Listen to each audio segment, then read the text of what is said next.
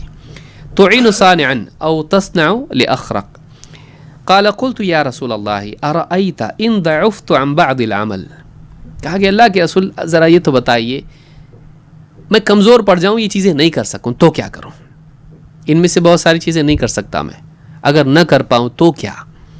قال تکف شرک عن الناس فإنها صدقۃ منک علی نفسک، کہا کہ پھر تم اپنے شر سے دوسروں کو محفوظ رکھو، اپنے شر سے دوسروں کو محفوظ رکھو، اپنی تکلیف کسی اور کو تکلیف نہ پہنچاؤ، یہ بھی تمہارا اپنے آپ پر اپنی طرف سے صدقہ ہے، یہ بھی صدقہ ہے کہ تم کسی کو نقصان نہیں پہنچاؤ، اپنے شر کو اپنے تک روکے رکھو۔ ہر انسان کے اندر شر ہوتا ہے، ہر انسان کے اندر کچھ نہ کچھ ایسی چیزیں ہوتی جس سے وہ دوسروں کو نقصان پہنچا سکتا ہے، غصہ آتا ہے اس کو، کبھی کچھ کر سکتا ہے۔ کہا کہ اپنے شر سے دوسروں کو محفوظ رکھو، فَإِنَّهَا صَدَقَةٌ مِّنْكَ عَلَى نَفْسِكَ، یہ تیری طرف سے خود تیرے اوپر صدقہ ہے، یہ تیری طرف سے تیرے اوپر صدقہ ہے۔ امام البخاری نے کتاب العتق میں اس کو 2518 پر، اور امام مسلم نے حدیث نمبر 84 پر کتاب الایمان میں اس کو ذکر کیا ہے، اور الفاظ مسلم کے ہیں۔ تو اس حدیث سے بات معلوم ہوتی ہے کہ انسان کچھ نہیں کر سکتا ہے، اپنے شر سے دوسروں کو محفوظ رکھ، یہ بھی صدقہ ہے۔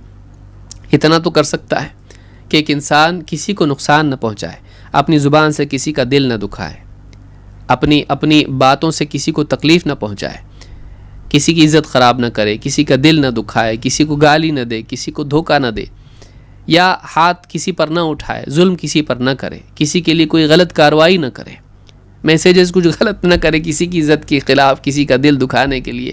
تو یہ ساری چیزیں جو ہیں یہ صدقہ میں آتی ہیں، کہ انسان کا دوسروں کو تکلیف نہ دینا بھی صدقہ ہے۔ تو یہ حدیث نمبر 9 کے ضمن میں ہم نے دیکھا کہ اسلام ایک ایسا دین ہے جس میں انسان کے لیے نجات کا کوئی ایک ہی راستہ نہیں ہے، بلکہ صراط مستقیم تو ایک ہی ہے، لیکن اس صراط مستقیم پر اسباب جو ہیں، نیکیوں کے راستے، نیکیوں کے وسائل بہت زیادہ ہیں۔ اسلام میں بہت ساری نیکیاں بتائی گئی ہیں جن کے ذریعے سے ایک انسان اپنے آپ کو جہنم سے بچا کر جنت میں لے جا سکتا ہے، اللہ کی توفیق سے۔ اللہ تعالی ہم سب کو ان نیکیوں کی توفیق عطا فرمائے۔ چلیے آگے بڑھتے ہیں، حدیث نمبر 10۔ ابو ذر رضی اللہ تعالیٰ سے روایت ہے، وعن ابی ذر قال قال رسول اللہ صلی اللہ علیہ وسلم لا تحقرن من المعروف شیئا ولو ان تلقى اخاک بوجہ طلق۔ یہ گویا کہ پچھلی حدیث ہی کا یعنی اس بات کو آگے بڑھایا گیا ہے، اور اس کی ایک قسم ہے، اس کے ضمن میں ایک بات کہی گئی، لیکن ایک خاص پہلو ہے جو انسان کے مزاج، اس کے اخلاق اور معاشرتی زندگی سے متعلق ہے، اور جو بہت ہی ضروری ہے۔ اس سے امت کا اتحاد، آپسی محبت اور انسان کا اپنا مزاج بہتر اور اچھا بنا رہے، اس کی قلب کی حالت صحیح رہے، یہ ایک اصول زندگی میں دیا گیا ہے جس سے انسان خوشحال رہ سکے۔ ابو ذر رضی اللہ تعالیٰ عنہ سے روایت ہے، کہتے ہیں قال قال رسول اللہ صلی اللہ علیہ وسلم، اللہ کے رسول صلی اللہ علیہ وسلم نے فرمایا، لا تحقرن من المعروف شیئا، کسی بھی نیکی کو کمتر مت سمجھو، کسی بھی نیکی کی حقارت تمہارے دل میں نہیں ہونا چاہیے، یعنی یہ کہ بہت بڑی چیز نہیں ہے، ایسا نہیں، تمہارے دل میں کسی نیکی کو تم چھوٹا مت سمجھو۔ ولو ان تلقى اخاک بوجہ طلق، چاہے وہ نیکی یہ ہو کہ تم اپنے بھائی سے خوش مزاجی کے ساتھ ملو، کشادہ روئی کے ساتھ ملو۔ ایک انسان جو کھلے چہرے کے ساتھ ملے، یوں نہیں کہ ایک دم چہرہ یوں کیا ہوا ہو، بالکل سمیٹے ہوئے، غصے میں ایک دم پیشانی پہ بل پڑے ہوئے اور اس طرح سے ملا، کیا ہو، کیوں آئے، کیوں مل رہے تم لوگ مجھ سے، ایسا نہیں، بلکہ ایک انسان لوگوں سے ملے، خوش مزاجی کے ساتھ میں ملے۔ اس حدیث میں دو بنیادی باتیں ہیں جس کو سمجھنا، اور بہت عمدہ باتیں ہیں۔ ایک یہ کہ انسان کو ہر نیکی کی قدر کرنا چاہیے، کسی نیکی کو چھوٹا نہیں سمجھنا چاہیے کہ میں بہت ٹاپ لیول کا انسان ہوں، میں بڑی بڑی نیکیاں کرتا ہوں، نہیں، نیکی چھوٹی بڑی مراتب ہیں دین میں، اور کسی نیکی کو انسان چھوٹا نہ سمجھے، کیونکہ جس انسان کو انسان کمتر سمجھتا ہے اس کو کھو دیتا ہے، جس انسان کی قدر کرتا ہے اس کو سنبھالتا ہے، اس کو پانے کی کوشش کرتا ہے، اور چھوٹی چھوٹی نیکیاں مل کے بڑی چیز بنتی، بلکہ انسان کا مزاج بہتر بنتا ہے جب آدمی مسلسل نیکیوں کا عادی ہوتا ہے۔ اور نیکی کو کم سمجھنا اس سے محرومی کا سب سے بڑا ذریعہ ہے، پہلا قدم ہے، سمجھ لیجئے۔ تو لہٰذا انسان کا مزاج ایک یہ ہو کہ وہ نیکیوں کی قدر کرنے والا ہو اور کسی نیکی کو چھوٹا نہ سمجھتا ہو۔ دوسری بات یہ کہ لوگوں سے ملاقات کے وقت میں اس کے پاس خوش مزاجی ہو، وہ سماج میں رہے، لوگوں سے ملے جلے، تو ایک دم گھمنڈ کے چہرے کے ساتھ میں، اور ایک دم ایسا جیسے میں بہت ریزروڈ ہوں اور میں بہت ہائی لیول کا ہوں، متکبر بن کے لوگوں کے ساتھ نہ ملے، بڑا بن کے نہ رہے، بلکہ اپنے آپ کو اپنے دل میں چھوٹا سمجھتا ہو اور لوگوں کی قدر کرتا ہو اور ان کے ساتھ خوش اخلاقی سے ملتا ہو۔ تیرے دکھ تیرے پاس رکھ، تیرا ٹینشن تیرے پاس رکھ، آفس میں یہ ہو رہا ہے، گھر میں یہ ہو رہا ہے، فلاں چیز ہو رہی، ٹھیک ہے، اچھی بات ہے، ہو رہا ہے، سب کون پریشان نہیں ہے بھائی؟ انبیاء سے لے کر مسلمان عام انسان تک اور عام انسان سے لے کے غیر مسلم تک کون پریشان نہیں ہے؟ سب پریشان ہیں۔ اگر ہر انسان ملاقات کے وقت میں اپنی پریشانی دوسروں پر انڈیلنے لگے تو سماج جہنم بن جائے گا۔ ایک انسان اپنی پریشانیوں کے باوجود لوگوں سے جب ملاقات کرے تو وہ خوش مزاجی کے ساتھ ان لمحات سے محظوظ ہو، تاکہ وہ کم سے کم اس کے لیے صحرا میں بالکل یعنی آسانی دخلستان کی طرح ہو جائے۔ وہ کچھ لمحات جو لوگوں کے ساتھ رہتا ہے وہ خوش اخلاقی کے ذریعے سے اس کے لیے ثواب کا بھی ذریعہ بنے اور اس کے غم کو ہلکا کرنے کا بھی ذریعہ بنے۔ تو اس حدیث میں 2 باتیں بیان ہوئی، اس کو ہم سمجھنے کی کوشش کریں گے انشاءاللہ آج کے درس میں۔ پہلی بات، اللہ کے رسول صلی اللہ علیہ وسلم فرماتے ہیں لا تحقرن من المعروف شیئا، کسی بھی نیکی کو حقیر مت سمجھو۔ قاضی ایاز کہتے ہیں اکمال المعلم میں، کہتے ہیں فیہ الحض علی فعل الخیر قل او کثر والا تحقر منہ شیئا، کہتے ہیں اس حدیث میں اس بات کی ترغیب ہے کہ انسان خیر کے کاموں کو کرے، چاہے وہ چھوٹے ہوں یا بڑے ہوں، وہ خیر کا کام ضرور کرے، چھوٹا ہو تو بھی کرے، چھوٹا نہیں ہو جائے گا وہ۔ بعض لوگوں کا کیسا رہتا ہے ہم بڑی بڑی نیکیاں کرتے ہیں، چھوٹی چھوٹی نیکیاں ہم نہیں کریں گے، اور یہ ہوتا ہے۔ بعض اوقات آدمی اسلام میں داخل ہوتا ہے یا ایک آدمی دین کی طرف آتا بے دینی سے، وہ چھوٹی چھوٹی سنتوں پہ عمل کرتا ہے، سنت چھوٹی نہیں ہوتی ہے لیکن آسان ہوتی ہے۔ چیزوں کا بعض اوقات آسان ہونا اور شہرت سے دور ہونا، انسان ان چیزوں کو چھوٹا سمجھ لیتا ہے۔ تو شروعات میں تو آدمی چھوٹی چھوٹی چھوٹی ہر ارے آج ایک بات معلوم ہوئی، فلاں چیز معلوم ہوئی، یہ بھی دین ہے، یہ بھی سنت ہے، یہ بھی نیکی ہے، آدمی اس کو کرتا ہے۔ لیکن ایک وقت کے بعد جب وہ پروفیشنل دیندار ہو جاتا ہے، وہ سالوں سال عادی دیندار کا ہو گیا، اس کے بعد وہ کیا کرتا ہے، تو ہم پہلے کرتے تھے یہ، لیکن اب وہ کیا کرتا ہے، اس چیز کو دین سمجھ کے نہیں کرتا ہے۔ وہ بچوں کے لیے ہے، وہ فلاں کے لیے ہے، وہ نئے نئے لوگوں کے لیے، میرے لیے نہیں ہے۔ کیوں نہیں ہے؟ نیکی نیکی ہے، چاہے وہ چھوٹی ہو یا بڑی ہو، کیونکہ ہر نیکی، اس کی نیکی کا قیمتی ہونا اسی سے معلوم ہوتا ہے کہ اللہ اس سے خوش ہوتا ہے، اللہ اس سے راضی ہوتا ہے، اس پر ثواب ملتا ہے، جنت سے وہ قریب کرتی ہے۔ اس سے بڑھ کے کیا؟ ایک قدم کیا چھوٹا ہے؟ ایک قدم چھوٹا ہے، ٹھیک ہے، چھلانگ بہت بڑی ہے، ایک قدم اگر آپ کو جنت سے قریب کرتا ہے تو ایک قدم بھی قیمتی ہے۔ ایک قدم کر کے تو آدمی جنت میں جائے گا، تو ایک قدم چھوٹا نہیں ہوتا ہے، ہر قدم آدمی کو جنت سے قریب کرتا ہے۔ اس طرح سے ہر نیکی انسان کو جنت سے قریب کرتی ہے۔ یہاں اس مزاج کو توڑا گیا ہے کہ ایک انسان یہ سمجھنے لگے کہ چھوٹی موٹی نیکیاں ہم لوگ نہیں کرتے، ہم لوگ بہت بڑے مجاہدے والے لوگ ہیں، ہم لوگ ہائی لیول کی نیکیاں کرتے ہیں۔ نہیں، کہا کہ فیہ الحظ علی فعل الخیر قل او کثر، تھوڑا ہو یا زیادہ ہو کام، نیکی کا کام، اس کی ترغیب ہے وَأَلَّا تَحْقِرَ مِنْهُ شَيْئًا، کہ آدمی کسی بھی نیکی کو حقیر نہ سمجھے۔ شیخ محمد ابن علی ابن آدم الاثیوبی کہتے ہیں وَمِنْهَا النَّهْيُ عَنِ التَّهَاوُنِ بِالْمَعْرُوفِ وَإِنْ قَلَّ، اس حدیث میں اس بات کی ترغیب ہے کہ آدمی نیکی کے کاموں کو کمتر نہ سمجھے، چاہے وہ تھوڑے کیوں نہ ہو، چھوٹے کیوں نہ ہو۔ البحر المحیط میں انہوں نے بات کہی ہے۔ قرآن کریم میں بھی اللہ تعالیٰ فرماتا ہے وَمَا تَفْعَلُوا مِنْ خَيْرٍ فَإِنَّ اللَّهَ بِهِ عَلِيمٌ، تم کوئی بھی بھلائی کا کام کرو، یہ بات اچھی سے یاد رکھو کہ اللہ کو اس کا علم ہوتا ہے، اللہ جانتا ہے۔ یعنی من خیرن میں تقلیل کا انداز ہے کہ چاہے کچھ بھی نیکی تمہاری ہو، چھوٹی سی چھوٹی نیکی کیوں نہ ہو، اللہ کو معلوم ہوتی ہے۔ اس سے بڑھ کے انسان کے لیے سعادت کیا ہوگی کہ وہ کوئی چھوٹی سی نیکی بھی کرے تو اللہ رب العالمین اس سے راضی ہو، اس سے خوش ہو، اس کو اجر دے، اس کا قرب اس کو نصیب ہو۔ بندے کو اللہ کا قرب نصیب ہونا، اس سے بڑھ کے بات کیا ہوگی، چاہے وہ نیکی چھوٹی کیوں نہ ہو۔ اللہ سے تھوڑا قریب ہونا بھی کتنی بڑی بات ہے، اور اس طرح سے قرب کے منازل انسان قرب کی منازل طے کرتا چلا جائے۔ سورۃ البقرہ آیت نمبر 215۔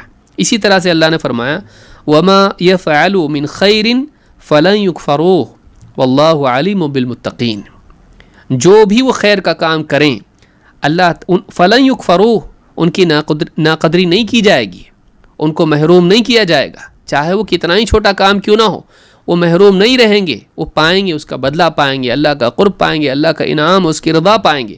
وما يفعلوا من خیر فلن يكفروه۔ عام لوگوں کا حال یہ ہوتا ہے کہ کوئی بڑی چیز کہے تو سراہتے ہیں، چھوٹی موٹی چیز ہو تو کوئی اس کی قدر نہیں کرتا ہے۔ مثلا خواتین روزانہ کھانا پکاتی ہیں گھر کے اندر، کون قدر کرتا ہے؟ کوئی شوہر بولے گا ماشاءاللہ تم نے آج بہت بہت شکریہ، تم نے آج کھلایا پلایا مجھ کو۔ یا بیوی، شوہر روزانہ جاب پہ جاتا ہے آتا ہے، کبھی بیوی اس کو بولتی ہے اچھا کیا آج کام پہ گئے آپ، آج کی تنخواہ آ گئی الحمدللہ، نہیں، اس کو عادت سمجھ لیا جاتا ہے۔ تو انسان کا یہ حال ہے، اللہ کا معاملہ ایسا نہیں ہے۔ بندہ چھوٹے سے چھوٹی نیکی کرتا ہے، اللہ اس کی قدر کرتا ہے، اللہ کے ہاں وہ انسان قابل قدر بنتا ہے، چاہے وہ کتنی ہی چھوٹی نیکی کیوں نہ ہو۔ وما يفعلوا من خیر فلن يكفروه واللہ علیم بالمتقین، اللہ خوب جانتا ہے متقین کو، اللہ بے خبر نہیں ہے، اللہ کو علم ہے۔ آل عمران 115۔ اسی طرح سے اللہ نے فرمایا فمن يعمل مثقال ذرة خیرا یرہ، اللہ تعالیٰ نے فرمایا کہ فمن يعمل مثقال ذرة خیرا یرہ، کہ جو کوئی انسان ذرہ برابر بھی خیر کرے، نیکی کرے، وہ اس کو قیامت کے دن دیکھے گا۔ وہ نیکی غائب نہیں ہو جائے گی، مٹے گی نہیں، کھو نہیں جائے گی، بلکہ اللہ رب العالمین اس نیکی کو سنبھال کے رکھے گا، اور قیامت کے دن وہ انسان کو ملے گی، اس کے نامہ اعمال میں ہوگی۔ بلکہ بہت سارے اعمال تو یعنی ان کو اللہ تعالیٰ جسم عطا کرے گا کہ انسان کو ملیں گے۔ قبر میں بھی آپ دیکھیے نیک عمل آتا ہے خوبصورت انسان کی شکل میں۔ تو فمن يعمل مثقال ذرة خیرا یرہ، کہ جو کوئی ذرہ برابر بھی نیکی کرے وہ ضرور قیامت کے دن اسے دیکھے گا، یعنی پائے گا اس کو۔ سورہ الزلزلہ میں آیت نمبر 7 میں اللہ نے بات کہی ہے۔ تو اس سے بات معلوم ہوئی کہ ایک انسان کسی نیکی کو کم نہ سمجھے، کیونکہ ہر نیکی انسان کے نام اعمال میں جمع ہوتی ہے، اور جب بہت سی نیکیاں جمع ہوتی ہیں تو آدمی کا درجہ بڑھتا ہے، اللہ کا قرب ملتا ہے، اور آخرت میں ایک نیکی کی وجہ سے اگر آدمی جہنم میں چلا جائے، کم ہو گئی، گناہ بڑھ گئے، کیا کرے گا بتائیے؟ کوئی دے گا اس کو نیکی؟ ماں باپ، بھائی بہن، دوست احباب، کون دے گا اس کو نیکی؟ اس دن یعنی آدمی اپنے بھائی سے، اپنے باپ سے، اپنی ماں سے، اولاد سے، بیوی سے، ہر ایک سے بھاگے گا۔ اس دن کوئی کسی کے کام نہیں آئے گا۔ اس دن انسان کے پاس نیکیاں ہوں گی، وہ بچے گا۔ لہٰذا انسان کو کسی بھی نیکی کو چھوڑنا نہیں چاہیے یہ سمجھ کے کہ وہ چھوٹی ہے۔ موقع ہے کر لو، موقع ہے کر لو۔ بستر پر لیٹا ہے آدمی مثال کے طور پر، کچھ نہیں کر رہا ہے، واٹس ایپ چیک کر رہا ہے، فیس بک، یہ وہ فضول، اس کی بجائے کچھ لمحات اپنی زندگی کا محاسبہ کرے، اللہ کے احسانات کو یاد کرے، اپنی کوتاہیوں پر روئے، اللہ کا شکر ادا کرے دین اسلام پر، محمد عربی صلی اللہ علیہ وسلم کی رسالت پر، کیسا رسول دیا، قرآن پر کیسی کتاب دی، صحت پر، اور اللہ تعالیٰ نے وقت دیا، فرصت فراغت دی، اور عبادت اگر کی ہے تو نماز پڑھی، عشاء کی، اللہ بہت احسان تیرا، توفیق دی ہے کچھ ہماری زندگی میں، کہ اچھے خیالات انسان کو آتے رہیں، ایسا سوچتا رہے انسان، یہ نیکی نہیں ہے۔ تو انسان کو چاہیے کہ اپنی قلب کو ہمیشہ معمور رکھے اچھے خیالات سے، جن کے ذریعے سے اس کو دنیا میں بھی سکون ملے اور آخرت میں بھی سکون والی جنت نصیب ہو۔ تو وقت ہو گیا ہے، تو یہ پہلا حصہ حدیث کا ہے، جیسے اذان ہوگی میں انشاءاللہ رک جاؤں گا۔ دوسرا حصہ ہے وَلَوْ أَن تَلْقَى أَخَاكَ بِوَجْهٍ طَلْقٍ، کسی نیکی کو حقیر مت سمجھ، چاہے وہ اپنے مسلمان بھائی سے خوش اخلاقی سے ملاقات ہی کیوں نہ ہو، خوش دلی سے ملاقات ہی کیوں نہ ہو۔ وجہ طلقٍ، کشادہ پیشانی جس کو آپ کہیں، کشادہ روئی جس کو آپ کہیں، کھلے ہوئے چہرے کے ساتھ میں، کھنچا ہوا چہرہ نہیں، ناپسندیدگی کا اظہار اس میں نہ ہو، خوشی کا اظہار ہو ملاقات کے وقت میں۔ اس طرح سے ملنا بھی کیا ہے؟ یہ بھی نیکی ہے، بلکہ بہت بڑی نیکی ہے، معمولی نہیں ہے۔ امام النووی رحمۃ اللہ علیہ فرماتے ہیں فیہ الحث علی فضل المعروف، اس حدیث میں نیکی کی ترغیب ہے، وما تیسر منہ وان قل حتی طلاقۃ الوجہ عند اللقاء، کہتے ہیں کہ اس میں نیکیوں کے کرنے کی ترغیب ہے.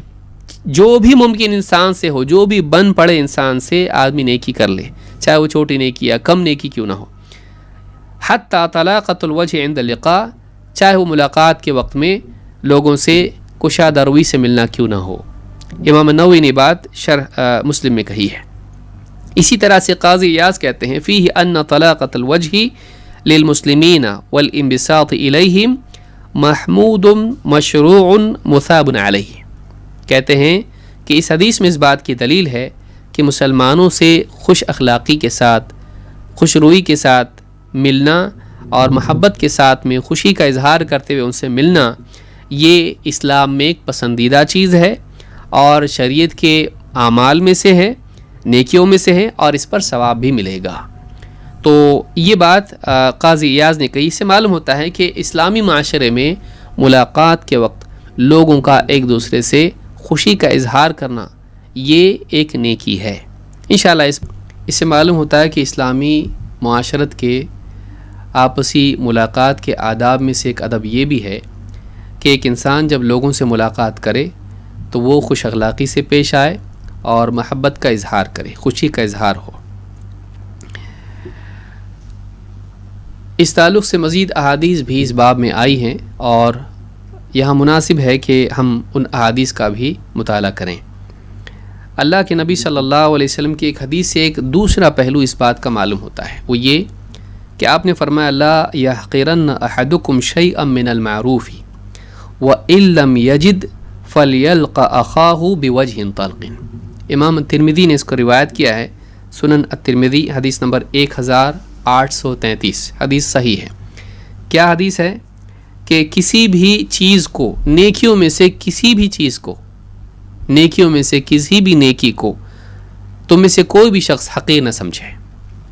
وَإِن لَمْ يَجِدْ، اور اگر وہ کچھ نہ کر سکے، چھوٹی بڑی کوئی نیکی نہ کر سکے، وَإِن لَمْ يَجِدْ فَلْيَلْقَ أَخَاهُ بِوَجْهٍ طَلْقٍ، اگر وہ کوئی نیکی نہ کر پائے تو کم سے کم یہ تو نیکی کر لے کہ وہ اپنے مسلمان بھائی سے خوش اخلاقی کے ساتھ ملے، خوش روئی کے ساتھ ملے، اچھے خوشی کے ساتھ ملے. تو اس حدیث سے بات معلوم ہوتی ہے کہ بہت ساری نیکی آدمی نہیں کر پاتا ہے، غریب ہے، صدقات نہیں کر سکتا ہے، یا آدمی ایسا ہے کہ بہت ساری بڑی بڑی نیکیاں اس سے نہیں ہو پاتی ہیں، کسی کے ساتھ احسان کا بہت بڑا سلوک وہ نہیں کر سکتا ہے.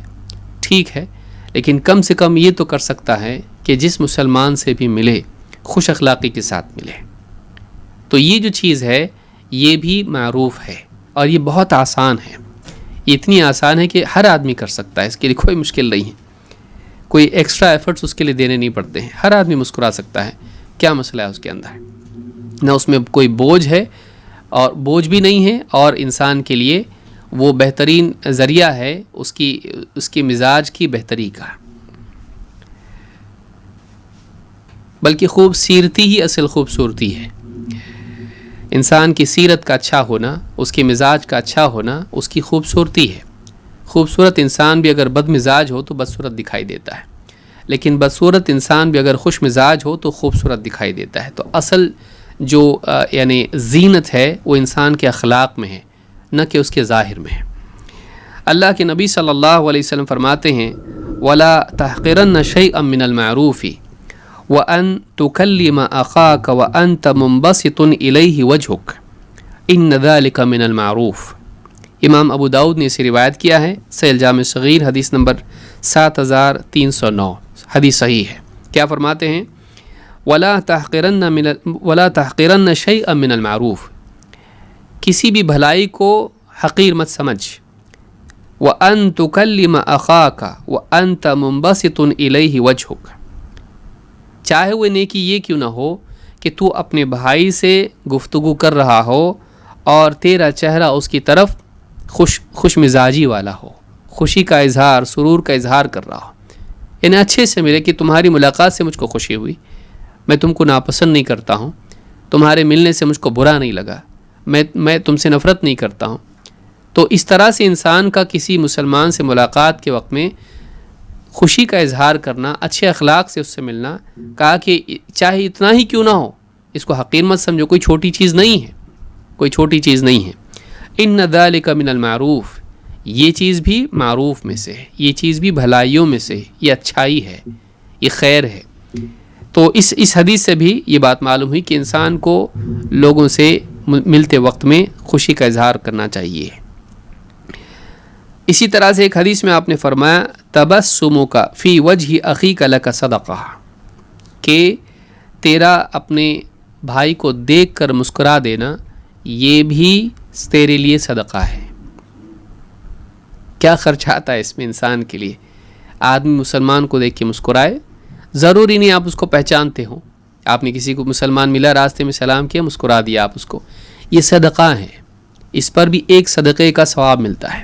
آپ سوچئے دن بھر میں آدمی کتنے لوگوں سے ملتا ہے، کیا جاتا ہے اس کا، کیا نقصان ہوگا اس کا اگر وہ لوگوں سے خوش اخلاقی سے پیش آئے، اس کا اپنا مزاج صحیح ہوگا اس سے، چاہے وہ دنیا بھر کی پریشانی اس کے پیچھے ہو، لیکن ایک آدمی مسکرا دے کسی کو دیکھ کے، تھوڑا وزن اس کا کم ہو جاتا ہے تکلیفوں کا۔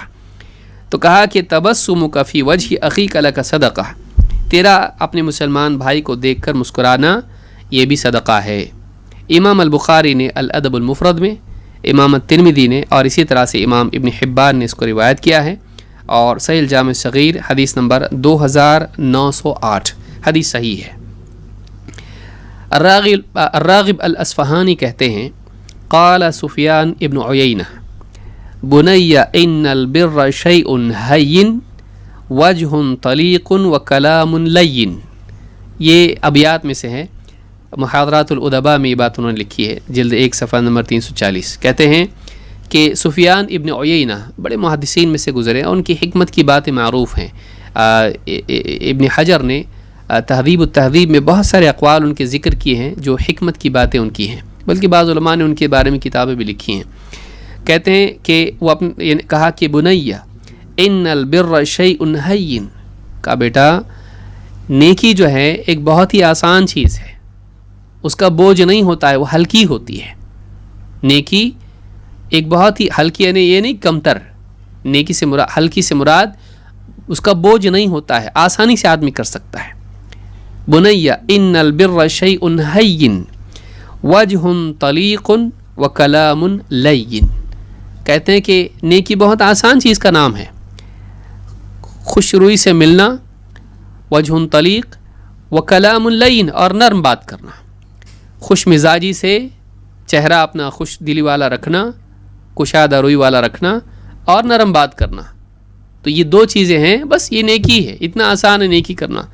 50 لوگوں سے دن بھر میں انسان ملتا ہے، آدمی بس اس بات کو یاد رکھ لے، دن بھر میں کتنے بوری نیکیوں کے گھر پہ لے کے آئے گا، تجوری بھر جائے گی اس کی نیکیوں کی، کتنے لوگوں سے ملتا ہے۔ تو یہ جو چیز ہے نیکی کے بارے میں ہے۔ شیخ عبد الرحمن مبارک پوری رحمہ اللہ فرماتے ہیں تحفۃ الاحوذی میں، جو ترمذی کی شرح ہے، فرماتے ہیں قولہ فلیلق اخاہ بوجہ طلق ضد العبوس، یعنی ایک انسان کا منہ پھلائے رہنا، غصے میں لوگوں سے ملنا، یہ اچھی چیز نہیں ہے۔ یہ جو ہے وجہ طلق جو ہے، یہ اس کا اپوزٹ ہے کہ ایک آدمی منہ پھلائے رہے، غصے سے لوگوں سے ملاقات کرے تاکہ لوگ ڈریں، دبدبا اس کا بنا رہے۔ کیا ضرورت ہے؟ لوگ آپ سے محبت کریں، زیادہ اچھا ہے اس سے کہ آپ سے لوگ ڈریں، کیونکہ جو آپ کے سامنے ڈرتا ہے وہ آپ کے پیچھے آپ سے نفرت کرے گا۔ جو آپ کے سامنے ڈرتا ہے ان میں سے اکثر آپ سے آپ کے پیچھے نفرت کرتے ہیں۔ کیا فائدہ انسان کا؟ انسان سے سامنے انسان ڈرے اور پیچھے سازش کرے، کیا فائدہ؟ پیچھے گالیاں دے، پیچھے مذاق اڑائے، پیچھے اس کی برائی کرے، کیا فائدہ؟ آپ سے ڈر کے فائدہ کیا ہوا آپ کا؟ لیکن ایک انسان آپ کے ساتھ رہے، خوش مزاجی سے رہے، اور آپ کے پیچھے بھی آپ کی خیر خواہی کرے، آپ سے محبت کرے، یہ اصل کمال ہے، یہ اصل بھلائی ہے، یہ اصل خوبی ہے۔ تو کہا کہ فلیلق اخاہ بوجہ طلق ضد العبوس وهو الذي فيه البشاشة والسرور، یہ وہ چیز ہے جس میں انسان بشاشت اور سرور کے ساتھ لوگوں کے ساتھ معاملہ کرے۔ فإنه يصل إلى قلبه سرور، جب ایک آدمی خوش دلی سے لوگوں سے ملتا ہے، خوش مزاجی سے لوگوں سے ملتا ہے، لوگ بھی اس سے مل کے خوش ہوتے ہیں۔ ولا شک ان ایصال السرور الى قلب مسلم حسنہ، اور کہتے ہیں اس میں کوئی شک نہیں ہے کہ ایک مسلمان کے دل کو خوش کرنا یہ بھی نیکی ہے۔ جب آپ اچھے خوشی لوگوں سے ملیں، اچھے اخلاق سے لوگوں سے پیش آئیں، وہ مسلمان بھی خوش ہوگا آپ کے اخلاق کی وجہ سے.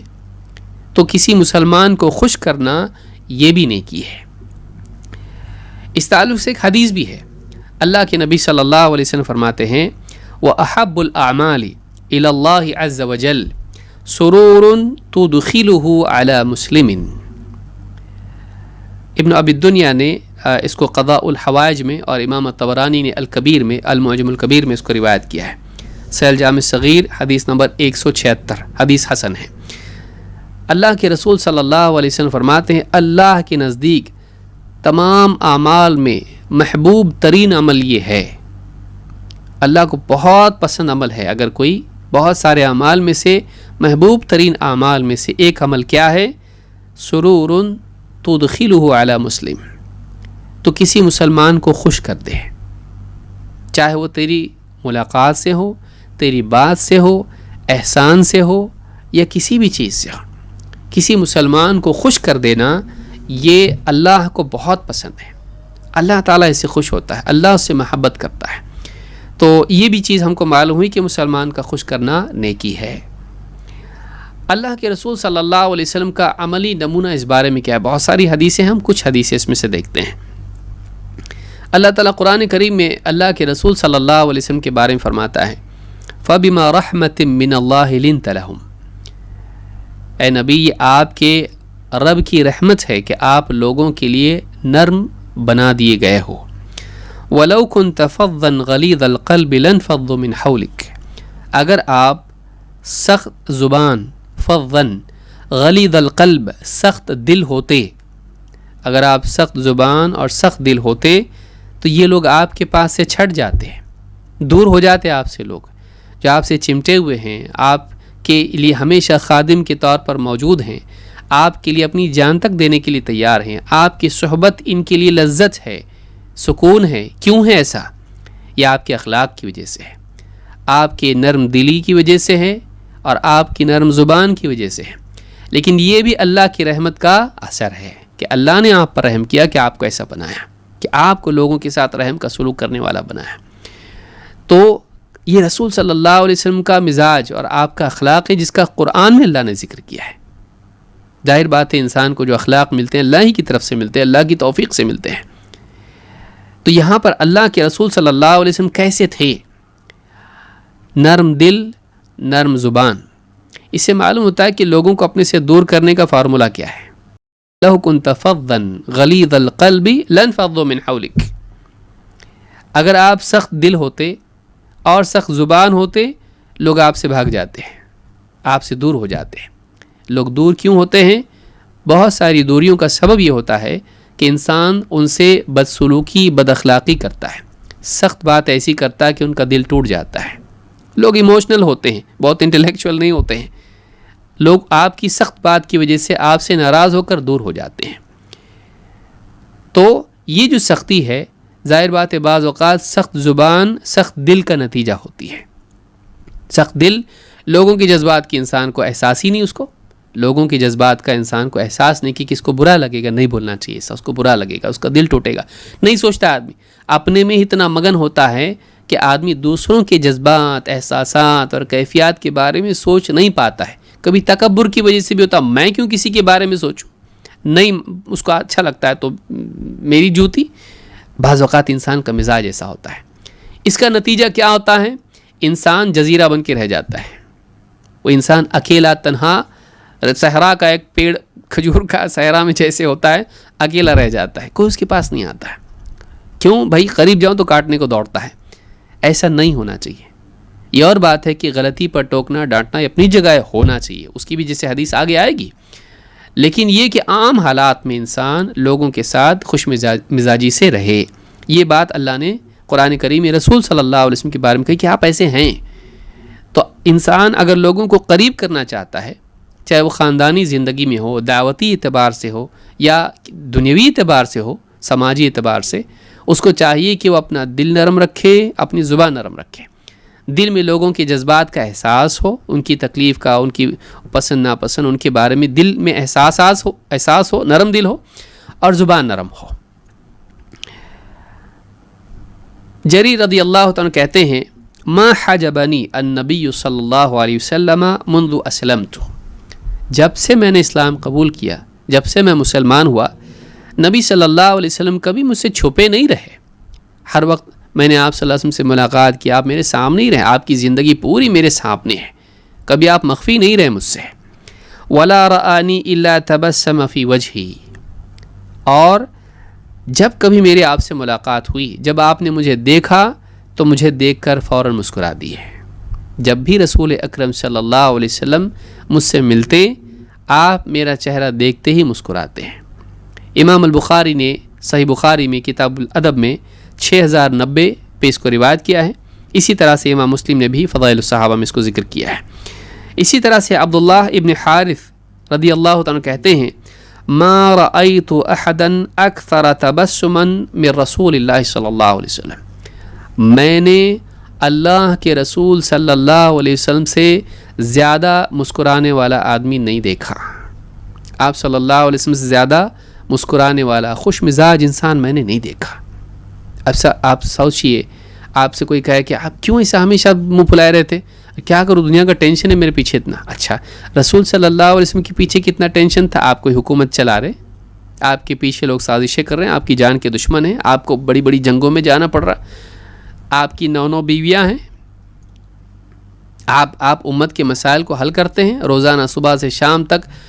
مشرکین کے معاملات، منافقین کے معاملات، یہود و نصارہ کے معاملات، مسلمانوں کے معاملات، پھر عبادات کا مسئلہ، تعلیم کا مسئلہ، ذاتی زندگی، فقر و فاقہ اور بیویاں اور سب چیزیں، دنیا بھر کی پریشانی اللہ کے نبی صلی اللہ علیہ وسلم کے پیچھے تھی. آپ کو بخار تھا تو مسلمانوں سے ڈبل بخار ہوتا تھا آپ کو. صحابی نے ہاتھ لگا کے دیکھا، اللہ کے رسول آپ کو اتنا بخار؟ کہا کہ ہاں، انبیاء کو زیادہ آزمایا جاتا ہے اور مجھے تم میں سے دوہرا بخار ہوتا ہے، ڈبل بخار ہوتا ہے. سوچئے ساری تکلیفیں، آپ کی زندگی میں اولاد کی وفات ہو رہی ہے، بیوی پہ تہمت لگ رہی ہے، آپ کے خلاف نہ جانے کتنی سازشیں منافقین کر رہے ہیں، کیا نہیں آپ کے لیے، ہر وقت جان کا دھوکہ ہے. تو اس کے باوجود اللہ کے نبی صلی اللہ علیہ وسلم کیسے خوش مزاج تھے. باہر کی چیزیں آپ کے اندر کو بدلنا نہیں چاہیے، کیونکہ اندر اللہ سے تعلق، اللہ پر اعتماد، اللہ کی طرف سے ملی ہوئی نعمتوں پر شکر، آخرت کا یقین، آخرت کی امید، اللہ کی نصرت و مدد کا یقین، ساری چیزیں مومن کو جو ہیں اندر سے ہلاتی نہیں ہیں. اس کا پلر ہمیشہ سیف رہتا ہے، پلر ہلتا نہیں ہے. نبی صلی اللہ علیہ وسلم کو آپ کبھی فرسٹریٹڈ نہیں دیکھیں گے، حالانکہ اتنی پریشانیاں آپ کے پیچھے تھیں، ایک دم یعنی ڈسٹرب ہو گئے ہیں ایک دم، اس طرح سے کبھی نہیں دیکھیں گے. غصے میں تھے آپ، غصہ آتا تھا آپ کو بھی، لیکن وہ اللہ کی خاطر ہوتا تھا. لیکن آپ ہمیشہ اپنے آپ کو سنبھالے رہتے تھے. اور ان حالات میں بھی دیکھیں، بیویوں کا مسئلہ اتنا بڑا ہوا، حضرت عمر رضی اللہ تعالیٰ گئے اور کچھ بات کی تو اللہ کے نبی صلی اللہ علیہ وسلم مسکرانے لگ گئے. اب اتنا وقت نہیں کہ سارے واقعات بیان کیے جائیں، لیکن آپ صلی اللہ علیہ وسلم ایک خوش مزاج انسان تھے. ہم سے زیادہ مسائل آپ کو تھے، لیکن ان مسائل میں رہ کر بھی آپ صلی اللہ علیہ وسلم نے اپنی خوش مزاجی کو نہیں کھویا.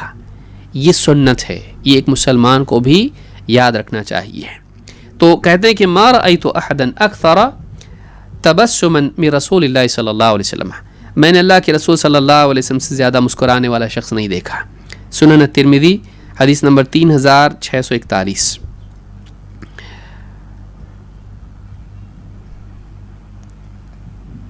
کہتے ہیں سماک ابن حرب کہتے ہیں قلت لجابر ابن سمرہ، میں نے جابر ابن سمرہ رضی اللہ تعالیٰ سے پوچھا کنت تجالس رسول اللہ صلی اللہ علیہ وسلم، کیا آپ صلی اللہ علیہ وسلم رسول صلی اللہ علیہ وسلم کے ساتھ بھی بیٹھتے تھے، اٹھتے بیٹھتے تھے؟ کہ اتنی بڑی شخصیت پیارے رسول صلی اللہ علیہ وسلم، آپ کے ساتھ صحبت اختیار کرنا، بیٹھنا، یہ خود کتنی بڑی نعمت ہے. کہا کہ اکنت تجالس رسول اللہ صلی اللہ علیہ وسلم، کیا تمہیں اللہ کے رسول صلی اللہ علیہ وسلم کے ساتھ اٹھنے بیٹھنے کا موقع ملتا تھا آپ کو؟ قال نعم کثیرا، کہا کہ ہاں بہت، کئی بار بہت بیٹھتے تھے ہم لوگ. امام احمد کی روایت ہے، کہتے ہیں کہ نعم وکان طویل الصمت قلیل الضحک، کہا کہ ہاں اللہ کے رسول صلی اللہ علیہ وسلم بہت زیادہ خاموش مزاج، خاموش رہنے والے اور بہت کم ہنسنے والے انسان تھے. کان لا یقوم من مصلاہ، الذي يصلي فيه الصبح او الغداة حتى تطلع الشمس. اللہ کے نبی صلی اللہ علیہ وسلم فجر کی صبح کی نماز پڑھنے کے بعد اپنی نماز کی جگہ سے اٹھتے نہیں تھے یہاں تک کہ سورج نکل آئے. اپنی جائے نماز پر یا اپنی نماز کی جگہ پر بیٹھے رہتے تھے. فَإِذَا طَلَعَتِ الشَّمْسُ قَامَ. پھر جب سورج نکل آتا پھر آپ اٹھتے، کھڑے ہو جاتے ہیں، نماز کے لیے اٹھتے ہیں. وَكَانُوا يَتَحَدَّثُونَ فَيَأْخُذُونَ فِي أَمْرِ الْجَاهِلِيَّةِ فَيَضْحَكُونَ وَيَتَبَسَّمُ. اور صحابہ بیٹھے رہتے تھے صبح میں، چاہے وہ یعنی طلوع شمس سے قبل کی بات ہو یا بعد کی. صحابہ بیٹھے گفتگو آپس میں کرتے تھے، جاہلیت کے معاملات بیان کر، میں ایسا کرتا تھا، ایک بار تو ایسا ہوا تھا، اور فلاں کا دیکھیے ایسا ہوا تھا، اور باتیں آپس میں کرتے تھے. مسجد میں بیٹھ کے جاہلیت کی باتیں بیان کرتے تھے اس اعتبار سے کہ دیکھو وہ بھی ایک زمانہ تھا اور دیکھو آج اللہ نے اسلام دیا. تو آج کی زندگی پر شکر کرتے ہوئے جاہلیت کے بعض واقعات بیان کرتے، اس میں ہنسی کی بھی باتیں ہوتی تھی. تو کہتے ہیں وَكَانُوا يَتَحَدَّثُونَ فَيَأْخُذُونَ فِي أَمْرِ الْجَاهِلِيَّةِ. جاہلیت کے زمانے کی باتیں کرتے تھے اور فَيَضْحَكُونَ، اور آپس میں ہنستے بھی تھے کبھی. اور وَيَتَبَسَّمُ رسول اللہ صلی اللہ علیہ وسلم.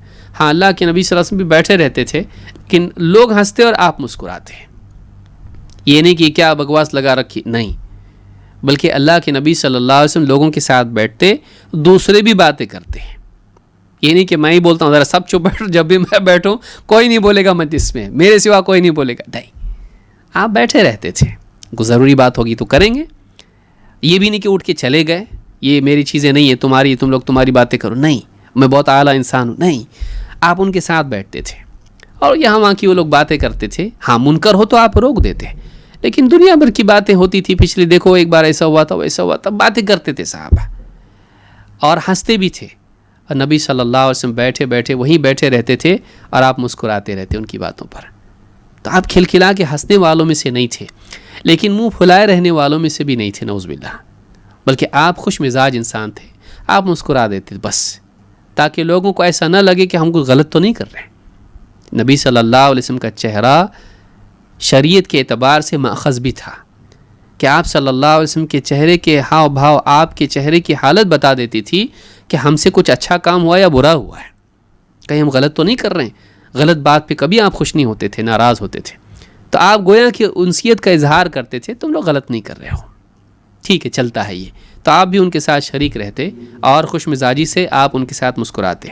امام مسلم نے کتاب المساجد و مواضع الصلاح میں اس کو ذکر کیا ہے، حدیث نمبر 670 میں. اب سوچیے کتنا اچھا ماحول ہوگا کہ مسجد نبوی ہے، صحابہ بیٹھے ہیں آپس میں، بات چیت چل رہی ہے، نبی صلی اللہ علیہ وسلم بھی بیٹھے ہوئے ہیں اپنی جائے نماز پہ، اور بس یہاں کی باتیں ہو رہی ہیں، لوگ ہنس بھی رہے ہیں اور آپ مسکرا رہے ہیں. پھر نماز کا وقت ہوگا، ایسے لوگ اٹھے اور نماز میں لگ گئے، یا نماز کے بعد ہو رہا ہے، کیونکہ حدیث میں وضاحت نہیں ہے اس کی کہ نماز سے پہلے تھا یا بعد میں تھا. صہیب کہتے ہیں قدیمت علی النبی صلی اللہ علیہ وسلم وبین یدیہ خبز و تمر.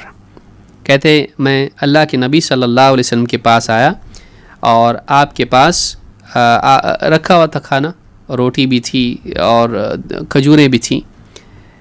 فقال النبی صلی اللہ علیہ وسلم ادنو کل، ادنو فکل، کہا آؤ قریب آؤ بیٹھو کھاؤ. فاخذت آکل من التمر، تو میں نے کھجور اٹھائی اور کھانے لگا. فقال النبی صلی اللہ علیہ وسلم تأکل تمرا وبک رمد، کہا تم کھجور کھا رہے ہو حالانکہ تمہاری آنکھ میں تکلیف ہے، آنکھ میں تکلیف ہونے کی وجہ سے وہ کھجوریں کھانے سے ہیٹ اور بڑھے گی، تکلیف ہوگی. تو کہا کہ آنکھ میں تو تکلیف ہے پھر تم کھجور کھا رہے ہو. قال فقلت انی امضغ من ناحیۃ اخری، کہا اللہ کے رسول میری یہ آنکھ دکھ رہی ہے، میں یہاں سے کھا رہا ہوں.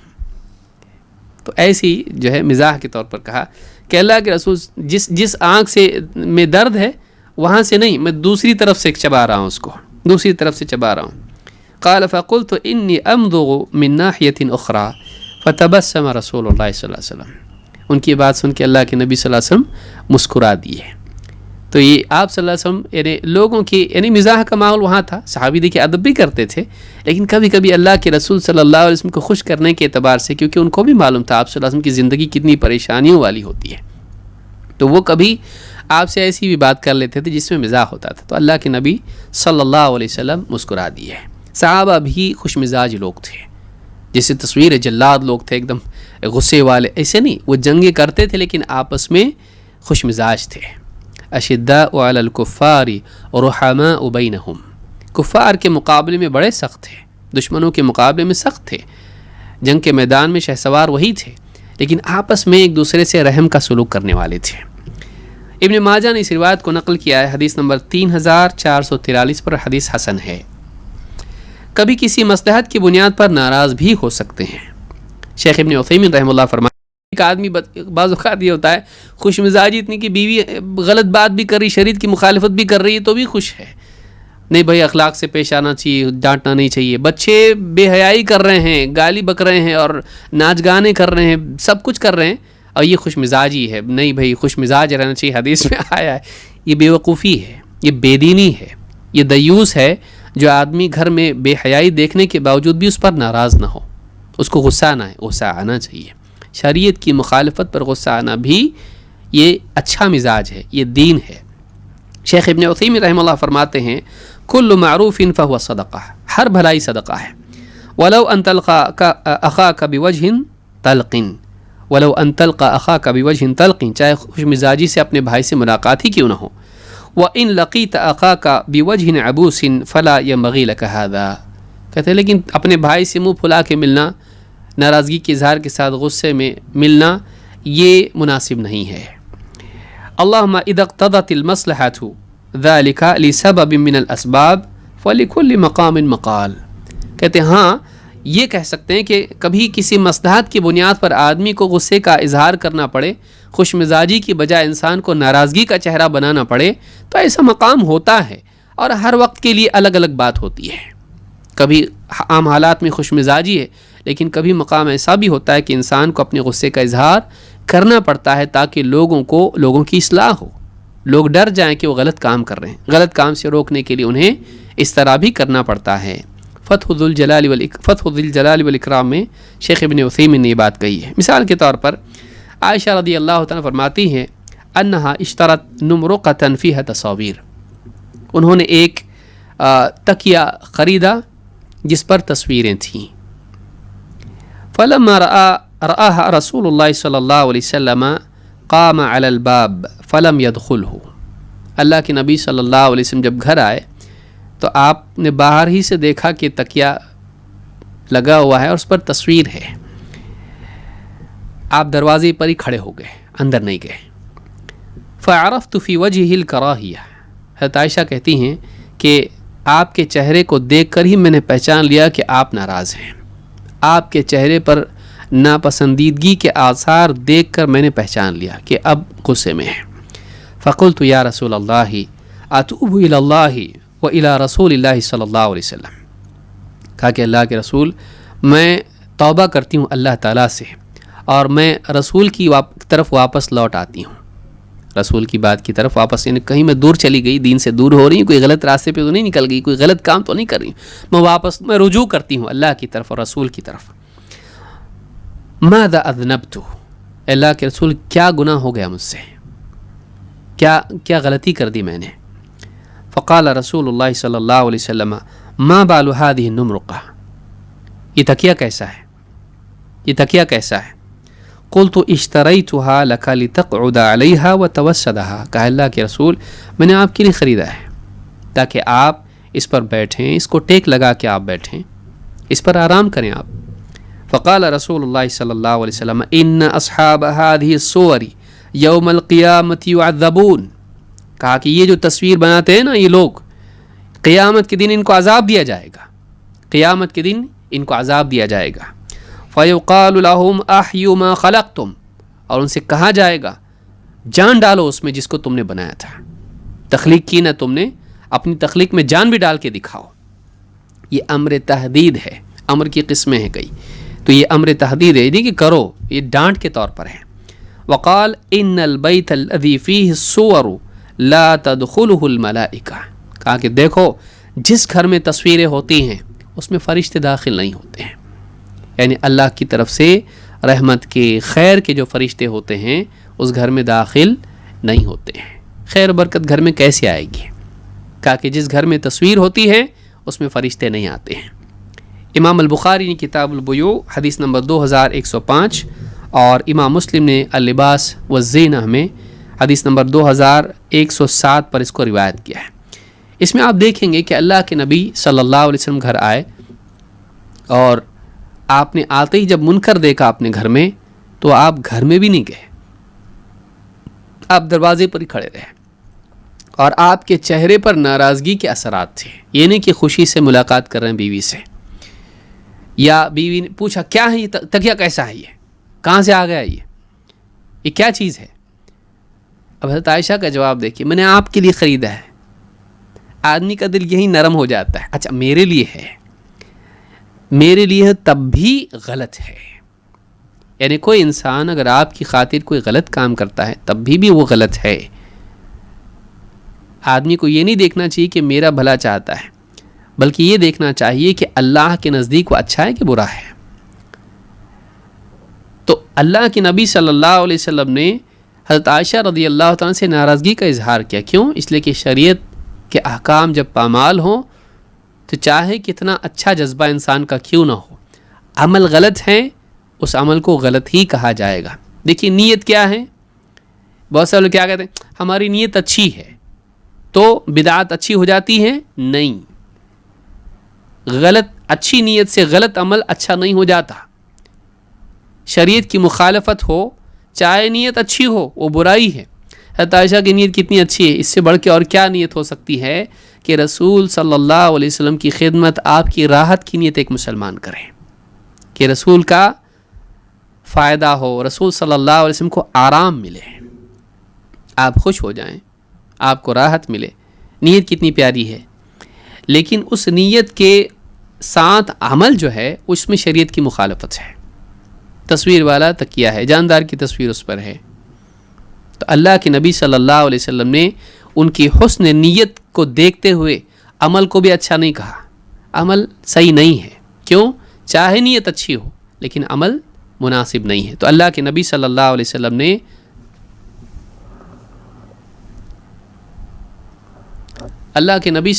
وسلم نے اس اچھی نیت کے باوجود آپ نے ناراضگی کا اظہار کیا اور اس کے بعد بھی آپ خاموش نہیں رہے۔ اچھا میرے لیے کیا تھا کہ ٹھیک ہے بعد میں دیکھیں گے، اس بارے میں گفتگو کریں، نہیں، آپ نے اسی وقت بتایا۔ یہ جو تصویر والے ان کو عذاب دیا جائے گا، کہا جائے گا ڈالو اس میں جان، تم نے تصویر بنائی ہے، اللہ کی مشابہت کرنے کی کوشش کر رہے ہو تو تم اس میں جان بھی ڈال کے دکھاؤ، کیونکہ اللہ جب بناتا ہے تو جان بھی ڈالتا ہے، تو جاندار کی تصویر میں جان بھی ڈالو، اب قیامت کے دن عذاب ہوگا۔